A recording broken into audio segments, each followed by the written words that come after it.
podcast, shooting the shit about the Suns since 2019. Hey, Jamsters. Thanks again for pressing play, and welcome to another edition of the Suns Jam Session podcast. That's right, NBA Draft Style 2025. I think this is the sixth one I feel like Matthew and I have done, maybe fifth. Yeah. I don't know.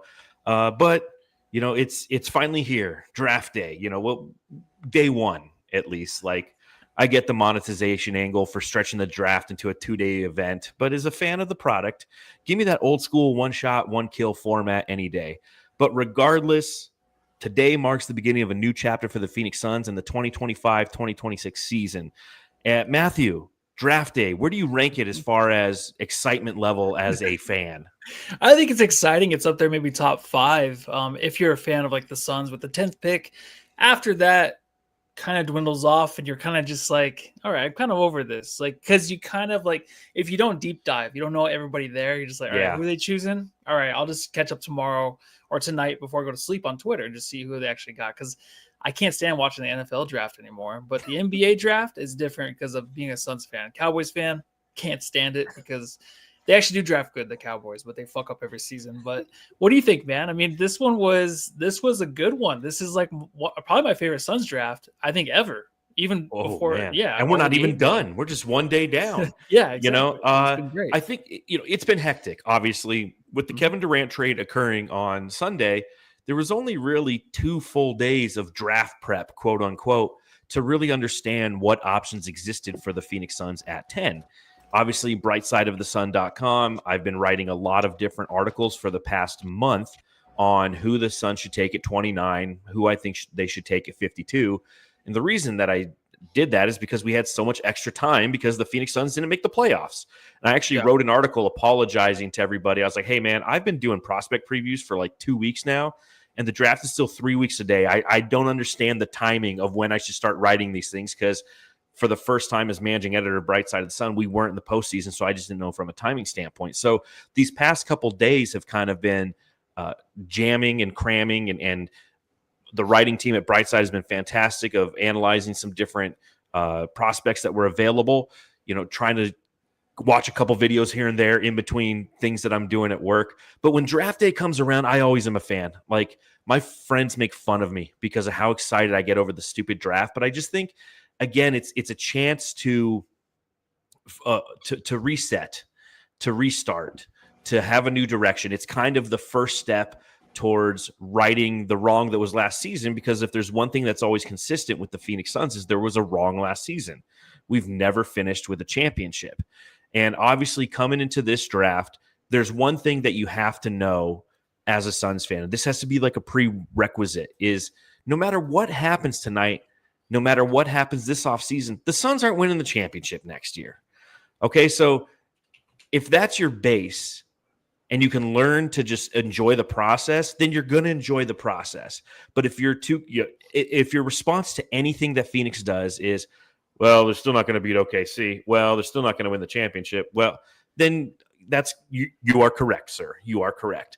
But I like it because it's a new hope and there's new opportunity and there's excitement. And again, to your point, learning some of the draft prospects. By the time the draft comes around, obviously with this Kevin Durant trade and us being in 10, I feel like I knew the whole first round, which is still kind of going. We're at the 25th pick as we're recording this, but the Suns did trade pick 29. That's why we're recording a little bit early, and that's something we'll get to. But I feel like I was very well versed on all the different prospects that were available because I was preparing for players who could go 22 to 32, and then obviously cramming players 7 to 14 and kind of everywhere in between.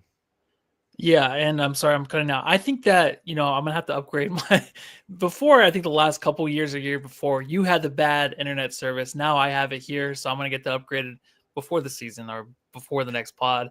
But, you know, the thing is right now, like, the championship's over, the Thunder won, and it's on to the good stuff. Like, I would love to win a championship, but I'm telling you, just rebuilding and just building this team up and getting excited about every player we add on, I love that. Like, I think I would take this over a championship. What about you? Like, is winning a championship really that great? Because I'm enjoying this. Like, you know, I talked to my Thunders fan. My Thunders fan. Yeah. Oh, I forgot you have Thunders buddy. Thunder buddies. Yeah, Your Thunder buddy. Yeah, like, how are you doing? He's like, I'm doing good today. It's really hitting me, but I'm like, I didn't seem like was enjoying himself. I'm like, do I even want to win one? You seem kind of down. He might turn to drugs or something. I'm actually excited about what happened tonight, especially just really quick as a whole. The NBA, I feel like, just got better too, especially the Utah Jazz, a team. I'm like, how the hell are they going to get better? They got two of the best guys out there. I feel like man, team and give themselves some confidence. So as a whole, as a Suns fan and an NBA fan, it was a great night. So far, it's still not over. It's funny you say that about the championship because I was thinking about that, and this is where my frustration with the scheduling of the NBA Finals comes into play because the NBA Finals started on June 15th or June 5th, I'm sorry, and just ended on the 22nd. So there's 17 days to cover 7 games, and it went 7 games, and it's heartbreaking that Tyrese Halliburton went down the way he did. Oklahoma City wins the championship, and 3 days later, it's the draft. It's like you don't even get a chance to celebrate it. Like your Thunder buddy said, like, it's still kind of sinking in, and like his team's already on the clock. Yeah. And I imagine like you're in a fantasy football draft and the season just ends and you didn't pay attention to who was in the playoffs because you got eliminated early. But imagine you just won the championship in the fantasy football playoffs, and then like 3 days later, like, all right, guys, we're drafting for next year. You're like, hold on, what, dude? Like, yeah, we don't care you won a championship, dude. We're on to the next thing. And so, again, as a Suns fan, and this is why draft picks are fun. You know, they're not always a necessity, but they're fun because I like the process of the draft. One of my favorite time periods when you and I have been doing this podcast is back in 2020 when we had the 10th overall pick. And you and I spent a lot of time researching prospects. Obviously, we had a ton of time then because it was the COVID year. So that's all we fucking did. We had guests on. Flex from Jersey came on and was talking about prospects. And then obviously we took Jalen Smith but the process itself is something that I've always thoroughly enjoyed. And even if the Suns only picked at 29 tonight, like I like the process of 29. Once 10 came into play, it got really fun because then you can really start to play with some of the scenarios. You look at the Brooklyn Nets and how they have 5 first-round draft picks. Could the Suns trade back and get some of those and, give up 10? And, OKC at 15 and 24. Could we do that? Now, ultimately, the Suns didn't do any of that. And I guess we should talk about it. I mean, the fact that the Suns went and with the 10th overall pick, they got Khaman Maluach. Thoughts on that, Matthew? Initial thoughts on Khaman Maluach? Oh, absolutely stoked. He's a guy that I definitely wanted the Suns to get. Going through the draft process, watching these guys on YouTube, he obviously stood out. He was the best center available when it was just guard for the first 9 picks, except for the first pick, obviously, with Cooper Flagg. Then you're like, oh, we actually have a chance to get this guy? He had to have been, like, I think Gambo had his top 5, the Gambo 5. He wasn't even on there because he tweeted, he's like, I didn't even think the guy would be available. Mm-hmm. I'm stoked. I think this guy, before even the interview, like, I'm excited for his play, his athleticism, the way he actually plays with just some fierce anger, man. Like, this guy around the rim can dunk. He's an opposite of Ayton. He's mentally strong. Like, he had a quote saying, some coach said in some league that he was playing in for the summer, like, I'm going to break you. He said, the broken, I've already fucked this up.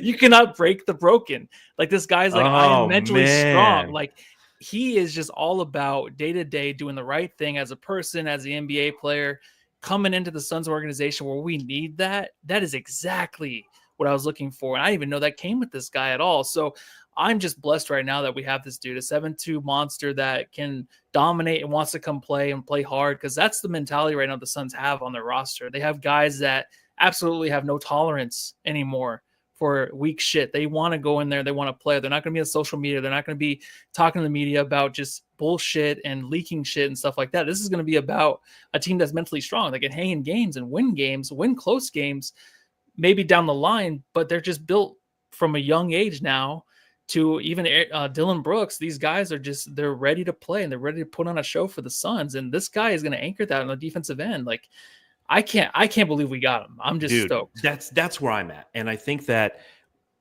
as I was doing a lot of my research and talking with friends and fellow writers, all of us kind of said, man, it'd be nice if Maluach would fall to us. But you looked at what Brooklyn needs. You looked at what the Toronto Raptors need, and both of them need big men. So there was 2 picks ahead of us, and we're like, man, just It looks like he's going to be a little out of our reach. And then you start to look at some of the other prospects who are going to be available, knowing that size is probably the biggest need of the Suns. You could say a point guard for sure. We have a ton of guards, but we don't have a true point guard. But the challenge with drafting a point guard is you're handing him the keys to an offense, and he might not be mature enough or prepared enough to do that as of yet. But size, you can't teach size, right? And so you look at like Derek Queen, and my problem with Derek Queen, other than the fact that it'd be ironic that we draft him at 10 and he wore his number 25 and he went to Maryland, just like Jalen Smith, drafted at 10, wore number 25, went to Maryland, is he's kind of pudgy. He doesn't have that high motor. He has very elite ball skills. He's a great passer as a big, a little undersized. And then you look at some other draft picks who could have potentially be available there. And a lot of them I kind of liked, but none of them were I would be excited about. I just be like, okay, it's a solid pick. It's what we need. But as it's happening, and you're seeing that the Brooklyn Nets took a point guard, the kid from BYU, who Kevin Smith, is that his name? Who's our former coach? Kevin Young, KY. Kevin Young, yeah. So Kevin Young coached him last year. They took him. And then right before us went the kid from South Carolina. I was like, holy fucking shit. Duke center, who, when you watch his tape, and I got to admit, I hadn't watched a ton of his tape because I didn't think we'd have a chance to get him. And so once we got him, I came into my office here and I really started looking at the tape. It's unfucking believable, dude. This guy, from a defensive standpoint, is unfucking believable, dude. He's a monster. He's 7'2". He's got a 7'7" wingspan. As you said, he plays with some motherfucker in him. He's everything Ayton wasn't. Right? Yeah. Like exactly. Ayton had the physical tools, but not the motor. This kid from South Sudan, you can't break the broken. Fuck me, dude. I just got goosebumps. Yeah, I couldn't believe it. I'm like, there's no way we have this guy that's quotable already, so young, so mature. And just when he gets on the floor, man, it's gonna be so noticeable. And I think the one name, obviously, Cedric Howard, that we both liked. You were really high on him too. I was really high on him. Yeah, so that could have been the other pick too. But I think when you have Khaman there, like, you have to just kind of grab him. You have to make sure that you get that dude, because Cedric Howard obviously has a lot of upside. And I was kind of thinking, I'm like, hopefully they don't just get a big just to get a big, right? Just the next big on the board. Well, and that was my fear. I was right there. Yeah, I'm right there with you. That was my fear. I wanted the talent, like how much, even if we have Cedric Howard, who is a small forward, but a 6'5" defender, can play both sides. But he's a guy that, is smaller too. Like, we already have enough wings and two guards. So what are you going to do? But it's like the way the Suns are building their team now, it's like the best one on the team is the last one that might be left next season. You know what I mean? Like, if Booker doesn't work out, then we can rely on Cedric Howard. Like, that's an option. So that's why I was really interested in him, just because it's like, I don't care what it looks like right now, our roster. We're not going to be that good. We might as well take the best talent. So I don't know. It's rejuvenating. It's kind of like, how I always think the NBA lottery is fixed.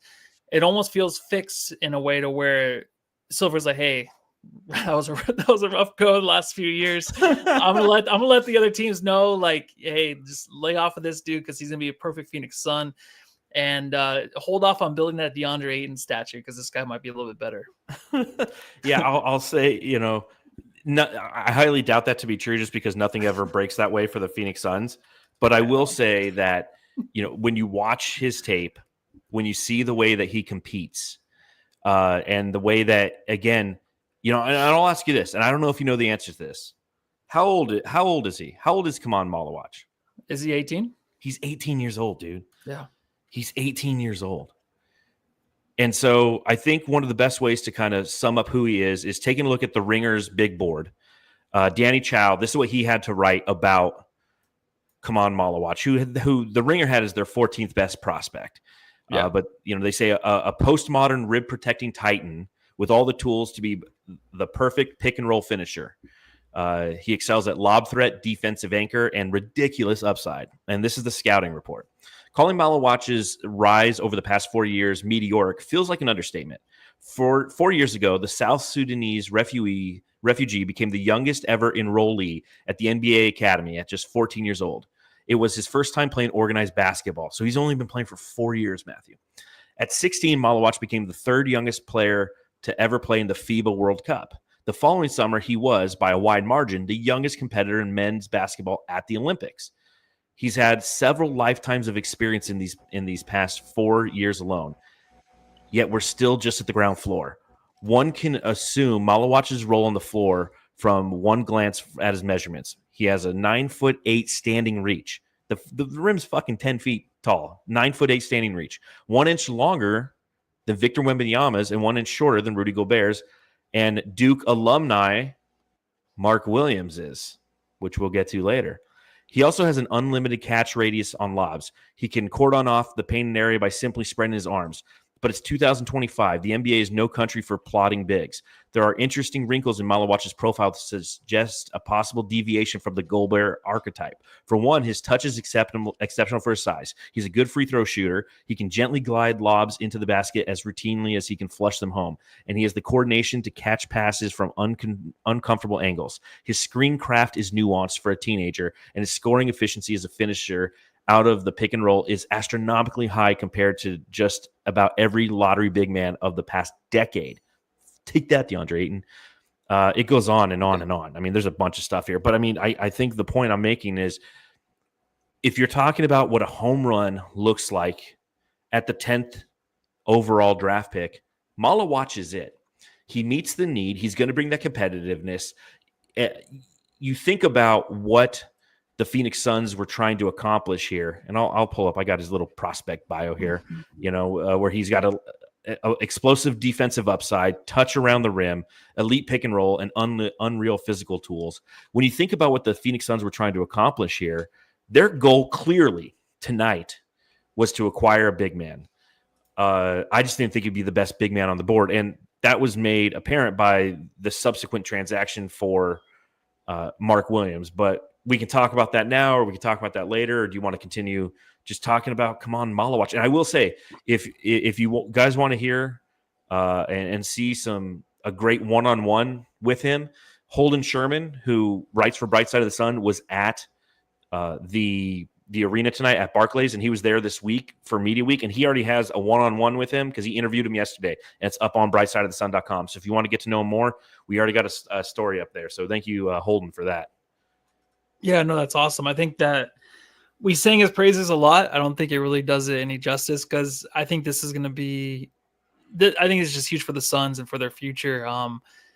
It's crazy because I did think they were going to kind of blow this, and I know there's some comments about like the 0 rebounds and the this is hold on. This is Rar, who likes to come in here and shit on everything because he's a miserable person. Khaman had 0 rebounds in the elimination game where they lost in the tournament. Yeah, sounds like he was pretty fucking important. It sounds like Florida did Houston did a really good job of taking him out of the game. Sounds like he's a good enough player with that. Even with Cooper Flagg and with Colin Knippel, they game planned specifically to avoid him. I think I think that's a positive, not a negative. Unlike yourself. Yeah, and I think you got to take the upside too, which is his attitude. Yes. I think we're just kind of sick of the guys coming in here like, I am what I am. Like, just it is what it is. This is not that kind of guy. That's why I'm more excited. I don't care about the stats. I know he only played the 1 year at Duke, the elimination, all that. I don't give a fuck. It's just the dude on film. It's there for me. But yeah, if we want to talk about Mark Williams, like that was the biggest surprise of the night, right? I mean, just getting Mark Williams for the 29th pick and 2029 first round pick. So we're literally coming off of this high of getting Maluach. I mean, I don't know about you, but like my buddies, text threads, what's going on our Slack channel for Brightside. Everyone's just like, holy fuck, we got this guy. And within seconds, then you get the Shams. I don't call them bombs, like Shams AI notification. And it says that the shamograms. And so you get a shamagram, and it lets you know that the Suns, who had the 29th overall pick, which, hey, Danny Wolf just went to Brooklyn. I wanted them to get Ryan Kalkbrenner because I thought that was an opportunity to get a center, but to definitely add size. I think that was the goal. Again, the goal tonight was size. That they traded that pick as well as their 2029 first-round pick, which is a bastardized pick. It's one of the picks that we acquired from the Utah Jazz when we gave them our 2031 pick. They gave us the pick that we got tonight, in our 29th pick, the 27 pick, and then the 29 pick. So 2027, 2029. All right. So they traded our 29th pick and our 2029 first round pick, along with Vasa Micic, to the Charlotte Hornets. Fucking shocker for Mark Williams. Yeah. I don't know. I don't know what it is with the Hornets. I thought as soon as Call Mr. Nipple. What's it called? Nipple? The flying nipples. Conca twist your nipple. Yeah, I was like, as soon as he went to the Hornets, I'm like, oh, now the Suns going to trade for him next year, maybe, or make a trade in a couple years. But the Mark Williams is like, I think that's just the one. That's the hottie you went back to the club for the next night. Like, that's the one that you really wanted originally, other than Nick Richards. The injury thing obviously is a thing, but the fact is that he's a starting center. He's a great elite rebounder, shot blocker too. Him and Khaman, are these guys going to play together? I don't know. We don't know, but all I know is Khaman's going to take a while to develop. But Mark Williams, if healthy, is a perfect fit for the Suns. Already tweeting out a little sun emoji like Nurkic did his first time coming to the Phoenix Suns. so I'm excited. Obviously, he's blessed to be a Phoenix Sun, but it fits the attitude, man. If he's playing, he's definitely the attitude the Suns are looking for. And I think this is huge because when he was going to go to the Lakers, we're like, this is unfair. You got Luka Doncic, now Mark Williams are going to win the championship. Now we got Mark Williams. Congrats to the Suns. I just feel like you really got an A+ tonight. Well, he also trolled the Lakers when they lost in the playoffs. He tweeted a smiling emoji when they lost. So I like that he's what is it with us having centers who like to use Twitter, but that's what we have, and again, Joshua Cole in the chat says, Mark Williams, LOL. Lakers said he failed the physical. Sun said, we got you, buddy. No physical needed. What's funny is the Lakers said he failed the physical, and I think it's because the fan base in Los Angeles reacted in such a negative manner because they got rid of Dalton Connect in that deal. And so they reneged the trade, saying that he failed a physical. He literally went out that night when he went back to Charlotte and put up, as per usual, a double-double. So I think that's more, I had some people text me, they're like, well, but didn't he fail a physical? I'm like, quote-unquote failed a physical. Like, that was the Lakers doing what the Dallas Mavericks should have done when their fan base lost their mind. Like, oh, no, we were just kidding. Anthony Davis just failed a physical. We can't do this transaction. Like, that's what the Mavericks should have done. But, obviously the big challenge with Mark Williams is his ability to play. He's 3 years. He was the 15th overall pick in the 2022 NBA draft out of, that's right, Duke, where we just took Khaman Maluach. But, he played in 44 games last season, 19 the year before, 43 the year before. He's started 77 of 106. So there's definitely that question of health. But when he does play, like, for example, last year, he averaged 15.3 points and 10.2 rebounds. And you have him, you have Maluach. Currently, you have Nick Richards on the roster. So if injury concerns are an issue for you, you do have backup centers who are available, who are quality backup centers, in my opinion. Nick Richards is now, I was saying this offseason, I'm like, Nick Richards is great to have on your team as a backup center. And now he's potentially a backup to the backup center. Yeah, we did the same thing with Nurkic, and then who was the backup again that came? That we had? No, not before Plumlee. The one that from the Trailblazers. Remember, we got Nurkic from the Blazers. Oh yeah, Drew Eubanks. And Drew Eubanks, Big Crank Eubanks. Well, Big Crank Eubanks, and God bless Sagoon too over in Houston, because Kevin Durant loves the white centers and will yell at him constantly. He can't wait to yell at him. I think that doing the same thing here. I don't think that's part of the Suns' plans. Obviously, you think of Mark Williams as a starter. You don't really think of the injuries. You just look at it on paper and be like, this is pretty solid, right? If he starts, and then we have Khaman coming off the bench, it's something that will make Booker happy. Obviously, the guy you're trying to build this team around. But also, it's like you have other centers that are tradable too. Like even Oso. I mean, can he be traded? Sorry, because he's still on his rookie contract. I forget. Absolutely, he can be. Yeah, if he's thrown in just with his 1.9 million to kind of make it work or something, like we have flexibility there. Like because those guys are kind of enticing. Even like a Plumlee, like other teams they would love a Oso or a Plumlee. Well, Plumlee's not under contract. He's not. Okay, he's a free agent. My bad. Okay, so just the Oso thing is a really big thing for another team that might be like, this is a guy showed some signs in Phoenix. If he's going to have to be thrown in because of contract reasons, that's huge for the Suns. There's just a lot of options now where we didn't have none, like getting Mark Williams, and now the draft pick tonight. Like this is just a big change for the Phoenix Suns culture already. And I like that you say big, because now we are a big team. And huge. I've made a point. And it's probably going to be an article I'll write on Brightside in the next couple of days about how we've historically just been a small team, and now we're a very big team. Now, obviously, a lot of people lend their eye to the financial situation that the Suns are in. The challenge with, and I will say this, Brian Gregory, great job taking a roster that has a guy who you're going to waive. Vasa Micic, they were going to waive. $8.1 million is what he was owed.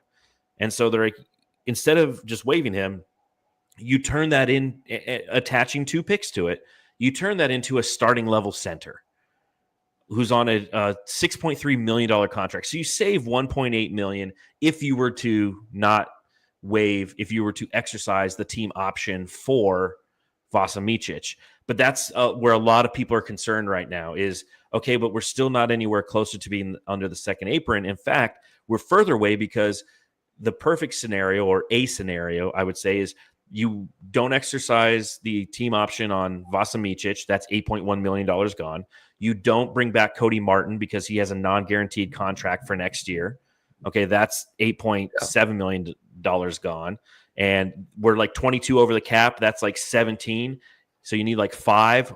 Well, Nick Richards is non-guaranteed as well, right? So and he's $5 million. You don't bring back those 3 players, you're below the cap. But then, of course, Maluach is going to get $6 million a year. His rookie scale contract will be $6 million. So there's still a long way to go. And the whole reason I bring all this up is you have to remember that there's still a long way to go. We still have tomorrow relative to the second round, and then next week when free agency starts, and that's the crazy thing. It's like, okay, once the draft's done, we can relax. No, because then free agency and all that shit starts. The Suns are going to have to really pull off some long shots and do something in a perfect world that the Celtics just did, right? I mean, the Celtics got rid of Drew Holiday, Kristaps Porzingis, and they saved themselves nearly $28 million in cap space, getting them under the second apron. The Suns could do the same thing. Unfortunately, they got Bradley Beal, and Bradley Beal has that no trade clause, which makes me sad. Yeah, so the last thing really, and we're even talking about it in the chat, just the point guard situation for the Suns. Like, I think the whole mentality, like I brought up earlier in the pod, is really huge. So it's like kind of going out to find someone that kind of that matches what we kind of brought here to Phoenix and matches what Booker already has here in Phoenix. I don't know who that is. I don't know if we do get a point guard. I don't know if Jalen Green is dealt. I know Gambo said he's going to stay here, but if something comes up to where he maybe is dealt for an actual point guard, I don't know who that's going to be. And I don't know if it's going to be even anything that we need. Like, I don't want to lean too much into like the Devin Booker playing point guard, because everyone's like, ugh, not that again.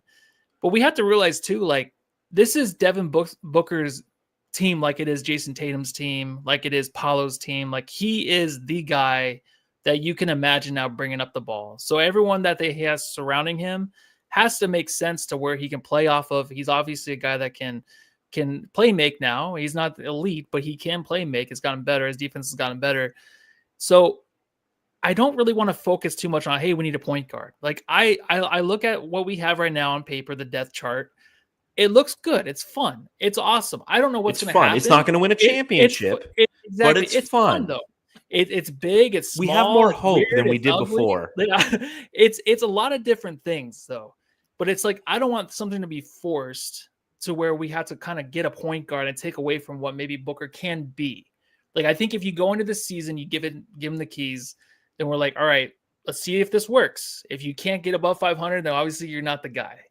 But I just love these pieces that they're doing, like the whole guard situation, even in the draft. Like, we didn't force it to get a point guard or someone like take him too low. Like, I'm so glad that didn't happen tonight. Yeah, I agree. I think that, again, one of my fears is at number 10, there was a possibility of some draft picks potentially falling to the Suns that, again, if you're taking best guy available, which is what I think you should do in the draft, by the way. People look at fit a lot, and I think what was great about when the Suns were drafting is they not only got the best guy available, but it also fit what they need. But I primarily am of the belief, and maybe you're different, but when it comes to the draft, you take the best available with your first picks. Maybe on the second round, you start to do some fit stuff. But I think the reason for that is draft picks typically, unless they're like a Cooper Flag, unless you're a bottom feeder who is going to have an opportunity to give these guys a ton of minutes, these guys they need time to develop, to create that impact. And if that's what your plan is, you should just take the best available guy, because the reason you're trying to, like, let's say, for example, we're like, we need a point guard tonight. So instead of taking Maluach, we're like, we focus in on a point guard. And it's like, well, why did you take a point guard? It's like, well, because at this stage in time, this team needs a point guard. But by the time that guy develops 3 years from now, this team is going to be completely fucking different. Yeah. And we don't know what that's going to be, or if it's going to benefit him in this long run, or if he's part of that vision. But if you just take the best available guy, talent wins out always. And so I think that, when we talk about what comes next for the Suns, I think it's again, from a cap situation, there's a ton of things that need to happen. My guess is Grayson Allen, Royce O'Neal, one or both of those guys probably should be gone. We have to do something to get under the cap. Maybe you don't bring back Nick Richards now, and you don't guarantee, that's $5 million worth of savings, knowing that you just got a guy who started over him in Charlotte and only makes $1.3 million more a year. You got Maluach, who now makes $300,000 less than Mark Williams, because his rookie scale contract is going to be $6 million, and Mark Williams is at 6.3, and you free up some cap space that way. But I think that, and I hope that, the Phoenix Suns are prioritizing being under the second apron this upcoming season, and it's something that has to happen soon, because again, you can't end, if they end this year being over the second apron, and the end of the year is right around the corner, next week. That's when the penalties start to really incur. That's when we get frozen picks. If it happens another year, that's where your pick gets moved. It's frozen and moved to the end of the first round. So, again, I wonder what they're going to do. I'm excited to see what they're going to do, and we'll see. Yeah, and even like Mark Williams next year, restricted free agent, I think he's guaranteed $18 million. Like that's pretty good for, 19 million or so. Like for a starting center, if he pans out and he's exactly what the Suns need, like that's on the low end. But I just want to say, I want to bring this up too from Brunis. Marcus Smart, this is obviously a name that when you go around, and even like before the news, like of him kind of trending towards the Suns, that's like the one guy that I feel like would just kind of complete this. And I don't want to say like when we added Eric Gordon after we got Bradley Beal, like, oh, Eric Gordon, that was exactly what we needed. But Marcus Smart is exactly, I feel like, what the Suns need coming off the bench as a guard situation. Is there, so if Beal is bought out, stretch or whatever, could he still be traded to like the Wizards, or how would that work if we actually would just trade 30 mil? Yeah, so if a buyout happens, he becomes essentially an unrestricted free agent. But if we could talk to him about his no trade clause, and rumor is there is some interest in trading for Beal. There's a couple teams out there that are interested, and one of them might be the Washington Wizards. And one thing that's been discussed is potentially attaching Marcus Smart to the deal. Now, I believed it would be Marcus Smart and Jordan Poole, but obviously Jordan Poole got traded yesterday to the New Orleans Pelicans as they just took on CJ McCollum. I don't know what's going on there. Which sucks, because again, CJ McCollum, he's a 2, and that's what Bradley Beal would be. But if it was like Chris Middleton and Marcus Smart for Bradley Beal, both of those are expiring contracts next year. So you'd still find yourself in a situation where you'd be close to that second apron cap, knowing that you'd have to work on the fringes. But you think about the attitude, and you think about what the Suns are trying to define. You have Dylan Brooks now. You just got Khaman Maluach, a motherfucker at the center. And then you bring in Marcus Smart. Again, this isn't a team that's going to win a championship, but they're going to fight. They're going to make it hard to come into PHX Arena and leave with a victory. At least they're going to try to clamp you down defensively. When I say that lineup, obviously there's still a lot of holes offensively, and that's what you're trying to hopefully find in other fringe players. So it'll be interesting to see how this team navigates these next few days, because again, they're still in the same situation that they were. And that was one of the questions that we all kind of had coming into at least draft day one. What does Phoenix do? Do they trade any of their future picks tonight in an effort to try to get off of salary? And ultimately what they did is they didn't. They if you were going to waive Vasa Micic and instead trade him, which I think is a good move. You added size. Instead of drafting somebody at 29, you got somebody who's now going to be a fourth-year center who's proven to be a walking double-double and makes, a fifth of what DeAndre Ayton did. He's got the same stats as Ayton, minus the games played, obviously the health issues. But he's got the same stats as Ayton, but he does it, at a fifth of his salary, a sixth of his salary. So I'd rather do that. And then again, there's cap semantics that this team needs to execute, but that's what Brian Gregory's here to do. But I'll tell you what, I'm tentatively impressed with how he's navigated himself so far. Now, I will say this. It's clear that they had this deal for Mark Williams ready to go. They wanted a big man. They got it. And then when Maluach was there, they probably looked at each other and like, oh, fuck, he aligns with our identity and our culture. We got to get him.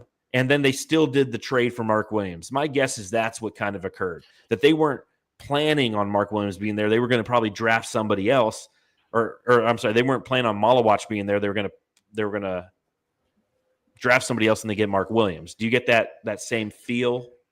Yeah, I think so. I think it was, obviously it was a very big surprise, but it's like, who was that other guy? Was it like a Coward? Cedric Coward?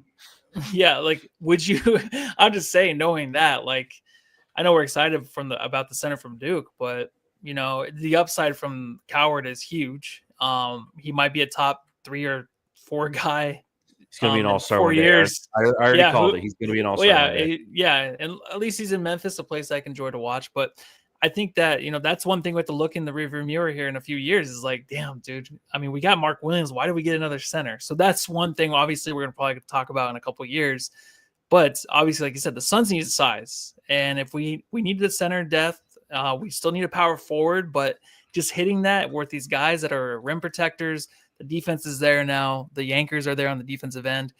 Like, that was just a big need. And we still got need and upside and just real talent, too. If we just, like I said earlier, if we got a center, and it's like, we'll see how it pans out.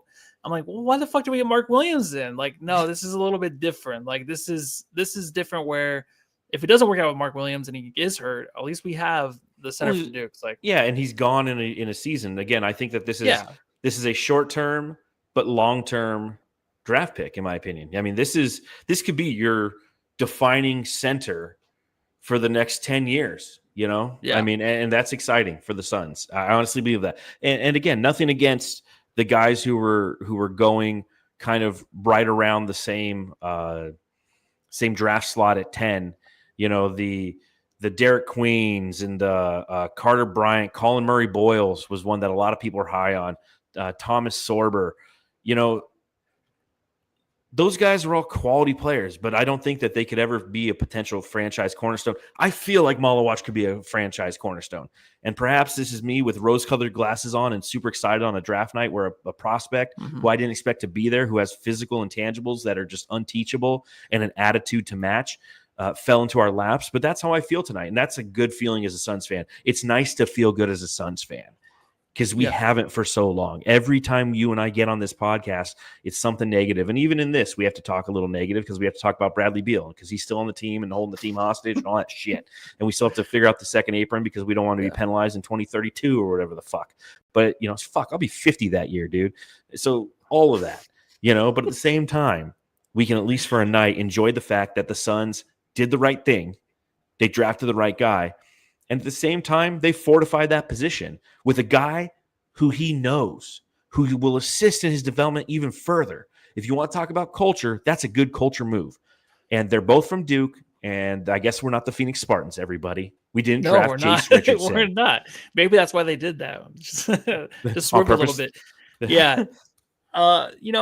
The Cavs, too, out east, obviously, are probably going to be a favorite next year. That's a team that has a lot of guards and that are really big, too. So, you mean Jordan Ott, our head coach, his former team, is now the Suns are trying to construct themselves after that team? Got a lot of the same interests over here in Phoenix. Yeah, interesting. Maybe that's what's going on. But what I don't want to get into is like, all right, let's just kind of look at this position by position. It doesn't make sense. A lot of these teams never make sense till they actually work. So I think the best thing as a fan is just to be excited about who you have and go into next season and is root like hell and then fill up that arena and just be surprised and maybe stand once in a while and cheer, because I feel like this team will give you that if it's still the same team, even with Beal or something, even if he stays on the team. Like, this team will be inspirational, I feel like, to the fan base to kind of get us back up standing and cheering. because that's something we haven't had the last 2 Yes. years. It's been dead silent in there. It's been just sitting down on your phone. And I feel like what we have right now on the depth chart, these are guys that are going to get you out of your seat. Just bring back Bol and maybe Chris Paul. Imagine Bol and come on Maluach out there, dude. Holy shit. I know. Dude. You never know. Any other draft surprises? Anything that kind of caught you off guard? I think really the biggest one was, and I think this is good for the Hornets to get Knipple right away, because I feel like that's a guy that you just get a solid player. Like I feel like the foundational. The Hornets have. Matthew, there? I think I lost him. Am I maybe I'm lost? Is Matthew still there? Anybody else? Did I freeze again? Okay, yeah. Okay, you're back. I was talking about the flying Knipples. Yes. And I think, there's a lot of them. You love that flying Knipples. Which is awkward. Yeah, I do. I think it's a big thing at the draft, dude. There's like 5 I just hope his middle name isn't Kevin. Kevin Knipple? Kevin Knipple. I know. Would not be cool. It got awkward. It got awkward up there at this end during the interview. I'll tell you what, the ESPN interviews overall were just awkward as hell. Well, that's what I was going to ask you too. Yeah, it's like should it just be the player, or do they have to have the awkward interview with like the crying mom or like the brother that can't really even put out a sentence? He's just super nervous. Like I don't understand. Well, and also like you ask him a question, you put the microphone in his face. He's starstruck a little bit. He starts to answer, then you pull the microphone away. Yeah, and then you realize he started talking. You put it back. It was just like the whole.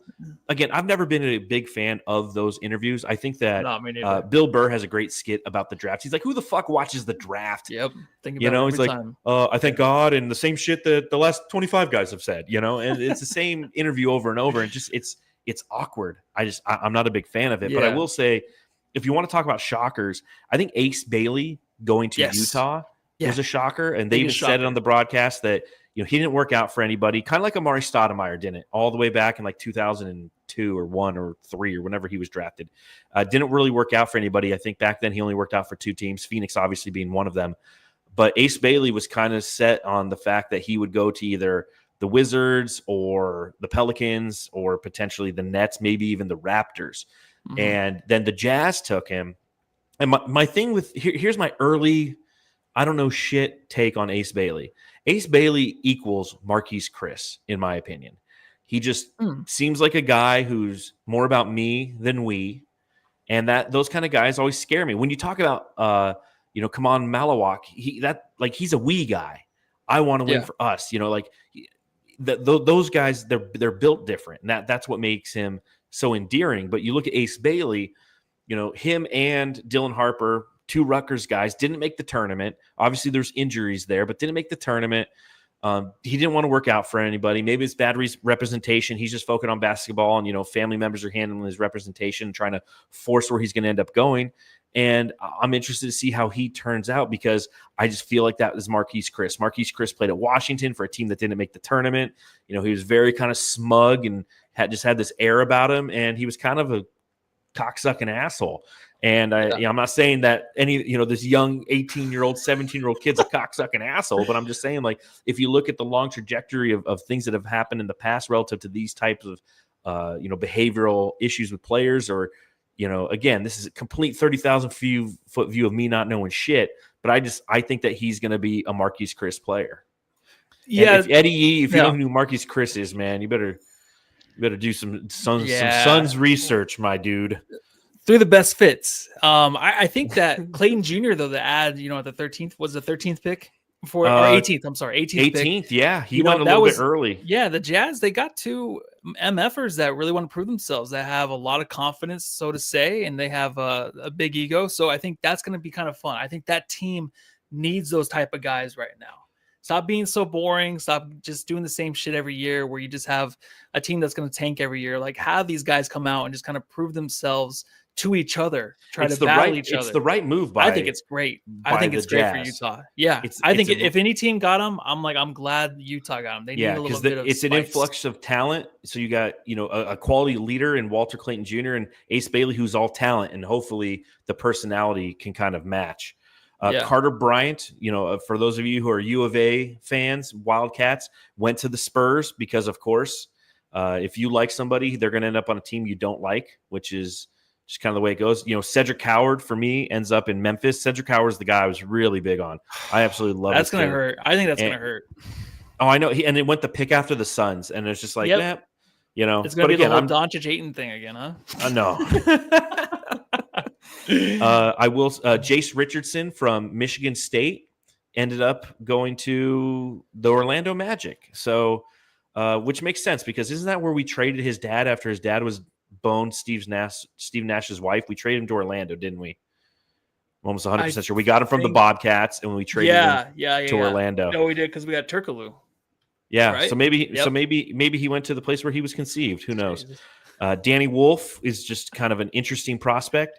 He's a 7-foot big man who's got ball skills. No one really knows kind of how to read him, but he's going to the Brooklyn Nets because they had 5 picks in the first round, and I think they used all 5 picks, which is fucking crazy. I will say, my guy Kalkbrenner, right? Ryan Kalkbrenner from Creighton, not drafted. The Suns move up tomorrow and get another center. Who knows? What do you think they're going to do tomorrow? Dude, they have the 52nd and the 59th pick. And we know that the second rounds are weird because, like, last year we had 2 second-round picks after we traded back. We had 21 or 22, traded back to 28, took Ryan Dunn. But when we did that with Denver, we also got another second-round pick. We actually got 2 second-round picks because we didn't have a second-round pick. And then we traded up to 40 to get Oso Ighodaro. Do you think that kind of gymnastics is going to happen tomorrow? Oh, man. You know what? I think the Suns are kind of drafted out. I think they kind of stay. I don't think there's going to be any big moves, if that's what you're asking. I don't know who they would get. Obviously, I think the need really obviously is maybe point guard or even a wing or a power forward. But for me to actually guess who that is, no idea.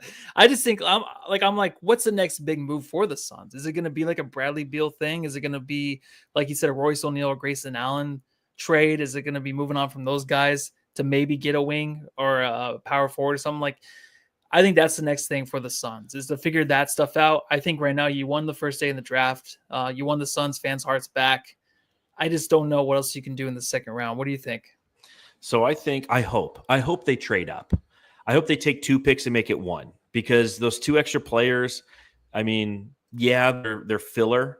I read that. That's a funny comment.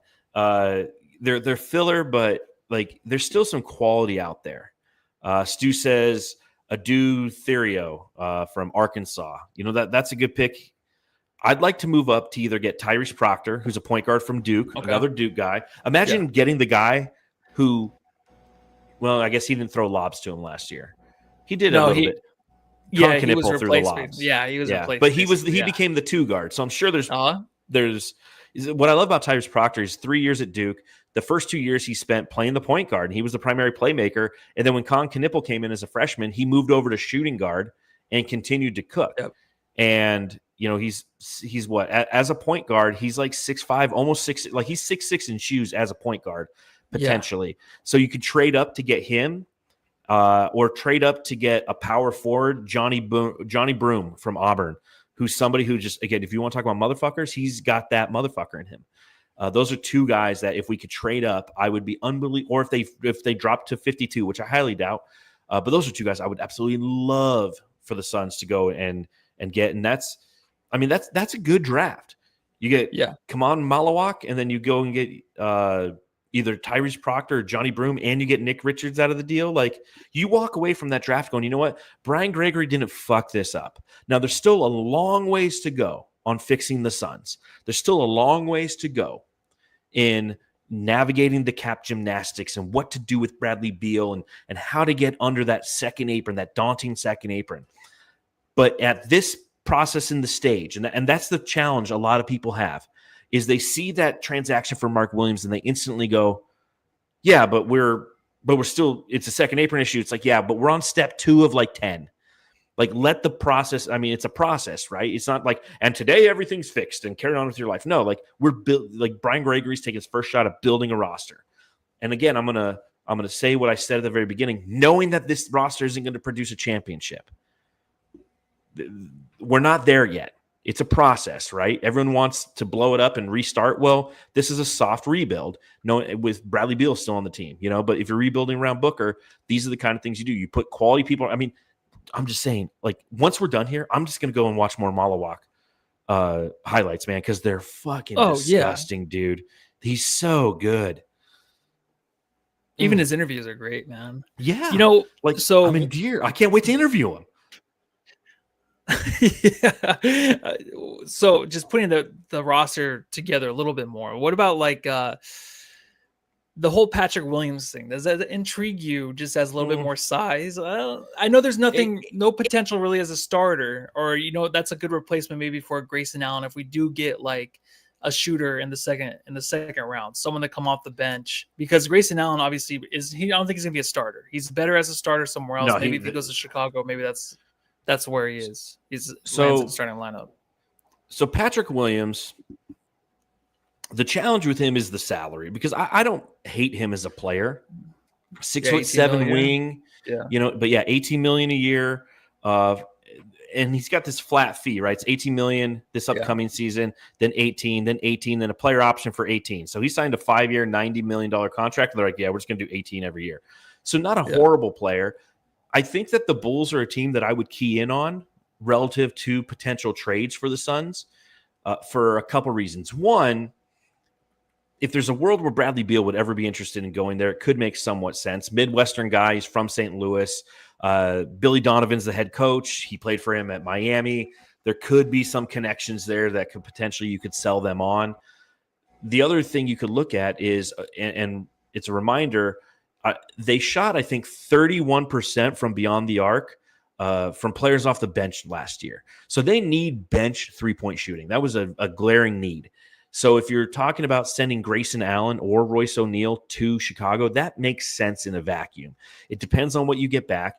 And I think that, again, the blueprint to follow, and as somebody who has tried to understand the second apron and the cap rules and all that, to understand truly how it all works, I still don't know, because Kristaps Porzingis gets traded to the Hawks in a 3-team deal, and the Boston Celtics somehow save like $22.5 million. I'm like, I thought 90% of the money had to come back, but I guess if you fold the third team in there, then you save some money. But like, that might be the blueprint for the Suns. And I wrote about this on Brightside yesterday. That might be the blueprint. It's like, hey, if you're trading guys away like Grayson Allen and you want to try to get off his money, that's the way you do it. You get a third team involved and you try to get a pick or something, and somebody who's making far less to try to save some money, because that's what they need to do. And the Bulls could be a team that could assist in the facilitation and assist, because they have that need. They have that need for a 3-point shooter who comes off the bench, whether it's him or Royce O'Neal. Obviously, Royce makes about $6 million less, so it's more beneficial to get off of Grayson Allen. And personally, I'd probably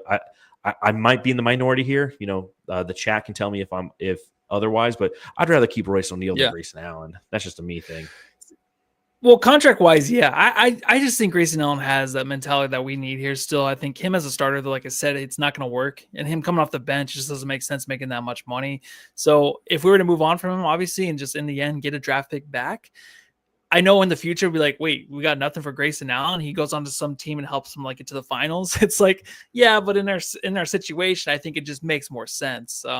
But I do like Grayson Allen, what he brings to the team more than what Royce O'Neal does. Royce O'Neal, to me, just lost interest. I think his across the board, his stats, I think, improved this last year it did. It's an overall thing. Just like Kevin Durant put up great stats, but I just think that what I was watching on the floor just did not resonate with me as a guy that can help his team win games. So I choose Grayson Allen over him for that reason. And you're not wrong. Like Major Awesome says in the chat, like, Royce sucks, dude. And like, I get it. But the reason that I'm pro Royce versus Grayson, I think, is, one, to your point that like Royce looked kind of miserable out there and wasn't as productive probably from a mentality standpoint as we probably would have liked, is I feel like you could that defines the entire 2024 2025 Phoenix Suns. So I don't know how much stock I take into that.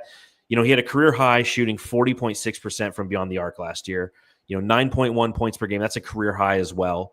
And I think that from a defensive standpoint, now granted, like Grayson Allen can create his own shot. He's a better offensive player. He can hit the 3-point in the corner. He can hit it from all over the court. He can put the ball on the floor. He can finish with both hands. He can finish physical. He's surprisingly athletic. But I think from a defensive standpoint, Royce O'Neal, although not a great perimeter defender, is a better point of attack defender. And I think that that's what the Suns, again, if you're trying to look at what they're trying to potentially develop here, is point of attack defenders. Dylan Brooks out there, obviously not Jalen Green. That guy sucks at fucking defense. And I'm still trying to talk myself into how he fits here and if he fits here and whatever the hell. But Stu says in the chat, he's like, I feel teams want to send shit contracts back for Beal, and I'm ready. Are you ready to take on some shit contracts back for Beal? I am. Get Beal out of my city. Well, what's a shit contract though? Are we talking about like it's probably something like a Jalen Green, right? Where it's $33 million, but instead of it being 2 seasons, it's like 3 seasons. It's an extra year or two, because like Nasir Little had a horrible contract, not because the money was horrible, but the length of it was horrible. And that's what teams do, is they'll do those 4 or 5 year extensions and then go, fuck. A year into it, they're like, yeah, we need to pivot. Well, even the Marcus Smart one, that's 21, almost 22 million a year. So I mean, but doesn't that expire? It expires, yeah. So yeah, I mean, if you're talking about that much, I know, obviously, yeah. I don't know. I think we're gonna take something back. We'll be like, well, we're just glad to get rid of him, and it's not the same kind of range as like the way I felt about Kevin Durant getting out of here. It's just about like we needed to move on right away, right when the season almost started. Right, Kevin Durant was more mid-season. You kind of realized we're just gonna move on from the guy. But this has been boiling over for a while. So I just wonder, like, if Bradley Beal just wants to get out of here, or he really wants to live here because he loves it here, if he gets to choose his destination and he just is like Washington to go back home where he was playing for forever, or somewhere like Miami where he might want to live, I just really feel like it is up to him to where he wants to go, obviously because of the no trade clause. But the Suns, I feel like, just need to know, and I'm sure Gamba already said this too, like with him not coming back next year, that it's not really an option too, because I feel like he won't want to come back here because of just how bad it went, right? Like I don't feel like he can just show his face anymore because of how things were last season. Like you can't come back out and just kind of believe in this guy again as a Suns fan. So I think that in the back of Beal's mind hopefully will help him kind of choose a destination not as favorable, but just like, all right, I'm going to get out of Phoenix and this is a decent place to play and live with.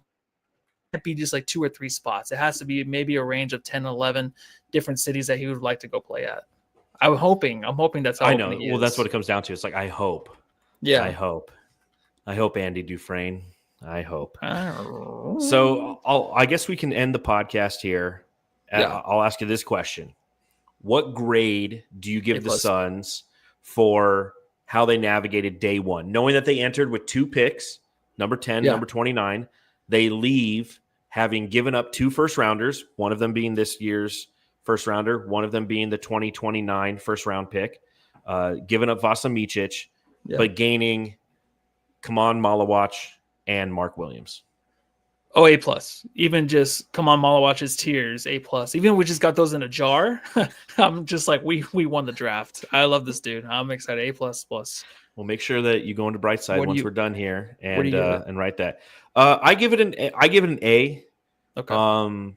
Maybe an A- just because there maybe one too many picks was sent to get Mark Williams, but even then I'm not super upset because I understand that this is happening today in a vacuum and that this is step 2 of 10. Because again, some people might say, well, it's a B, it's a C because they're still over the apron and they actually trade away an asset that they could have waived in order to save $8.1 million.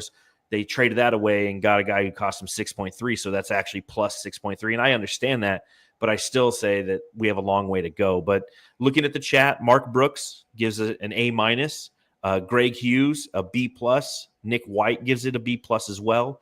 Stu gives it an A. I like what A702 says. A, better than expected. And I think that's where I landed too. Better than expected. Keith Nettles, B+. Nobody gets an A in my class. A+ from CL Oracle. It's nice to sit here, Matthew, and we're doing this podcast, and we're reading off how the Suns did on something, and people have A's and B's. There's no F and D's, and go fuck yourselves. No. Suns Worldwide gives it an A, and then he gives it 4 pluses. I mean, that's like 100% of the You time. can't do it better works than that, 80%. dude. You can't unless That's it had 5 110%. pluses. That's Yeah. 100%. Damn the devil. Nick White Yeah. says, get rid of Beal and it will be an A. But again, like we're just talking day one of the draft. How did they do? Because I got off of my couch tonight and I was that excited. I might have had to made a cheese crisp or a cheese quesadilla, but No I got Barros? up and I was excited. No Barros, dude. We're done Wow. for until the finals next year. A for the pick from Saul and B- for the trade. Oh yeah. So I'm excited, dude. I want the season to start tomorrow. Yeah, right. I can't wait. Do Summer League with Maluach? Dude. Yeah. That's right around the corner. That's like 2 weeks from now. I know. 3 weeks, maybe.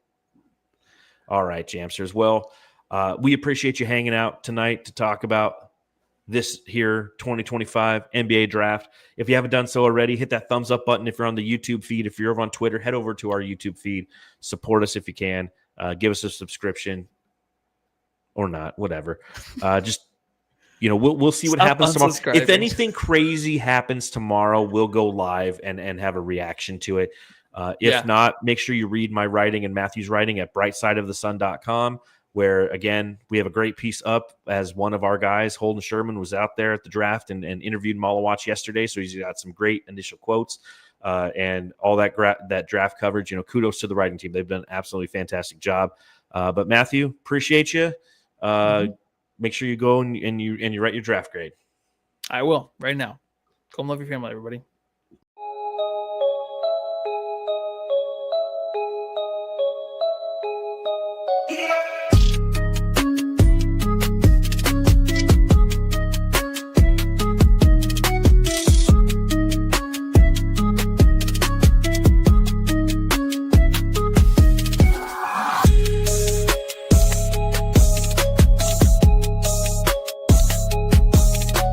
Hey, you're listening to the Suns Jam Session Podcast, shooting the shit about the Suns since 2019.